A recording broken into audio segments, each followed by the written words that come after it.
Bacaan Alkitab hari ini dari kitab Bilangan pasalnya yang ke-13, ke-12 pengintai. Tuhan berfirman kepada Musa, suruhlah beberapa orang mengintai tanah Kanaan yang akan kuberikan kepada orang Israel.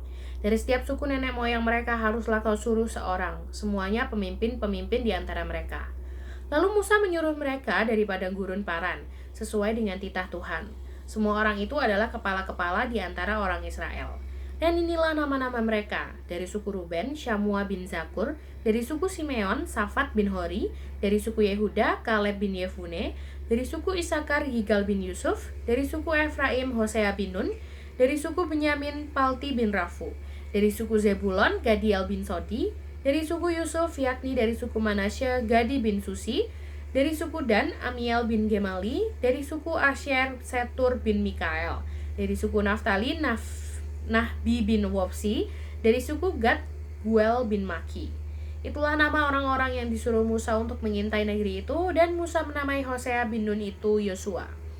Maka Musa menyuruh mereka untuk mengintai tanah Kanaan, katanya kepada mereka, pergilah dari sini ke tanah Negeb dan naiklah ke pegunungan, dan amatilah bagaimana keadaan negeri itu. Apakah bangsa yang mendiaminya kuat atau lemah? Apakah mereka sedikit atau banyak? Dan bagaimana negeri yang didiaminya? Apakah baik atau buruk? Bagaimana kota-kota yang didiaminya? Apakah mereka diam di tempat-tempat yang terbuka atau di tempat-tempat yang berkubu? Dan bagaimana tanah itu? Apakah gemuk atau kurus? Apakah ada di sana pohon-pohonan atau tidak? Tambahkanlah hatimu dan bawalah sedikit dari hasil negeri itu. Waktu itu ialah musim hulu hasil anggur.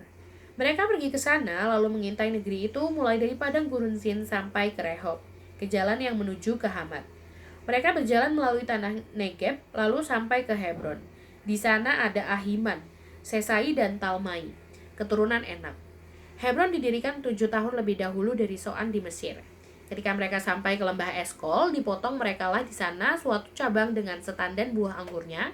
Lalu berdualah mereka menggandarnya, juga mereka membawa beberapa buah delima dan buah ara. Tempat itu dinamai orang lembah Eskol, karena tandan buah anggur yang dipotong orang Israel di sana. Sesudah lewat 40 hari, pulanglah mereka dari pengintaian negeri itu dan langsung datang kepada Musa, Harun dan segenap umat Israel di Kadesh di padang gurun Paran. Mereka membawa pulang kabar kepada keduanya dan kepada segenap umat itu dan memperlihatkan kepada sekaliannya hasil negeri itu. Mereka menceritakan kepadanya, kami sudah masuk ke negeri kemana kau suruh kami, dan memang negeri itu berlimpah-limpah susu dan madunya, dan inilah hasilnya. Hanya bangsa yang diam di negeri itu kuat-kuat dan kota-kotanya berkubu dan sangat besar. Juga keturunan Enak telah kami lihat di sana. Orang Amalek diam di tanah Negeb, orang Het, orang Yebus, dan orang Amori diam di pegunungan. Orang Kanaan diam sepanjang laut dan sepanjang tepi sungai Yordan. Kemudian Kaleb mencoba mententeramkan hati bangsa itu di hadapan Musa, katanya, tidak, kita akan maju dan menduduki negeri itu sebab kita pasti akan mengalahkannya. Tetapi orang-orang yang pergi ke sana bersama-sama dengan dia berkata, kita tidak dapat maju menyerang bangsa itu karena mereka lebih kuat daripada kita. Juga mereka menyampaikan kepada orang Israel kabar busuk tentang negeri yang diintai mereka dengan berkata, negeri yang telah kami lalui untuk diintai adalah suatu negeri yang memakan penduduknya, dan semua orang yang kami lihat di sana adalah orang-orang yang tinggi-tinggi perawakannya. Juga kami lihat di sana orang-orang raksasa, orang Enak yang berasal dari orang-orang raksasa, dan kami lihat diri kami seperti belalang, dan demikian juga mereka terhadap kami.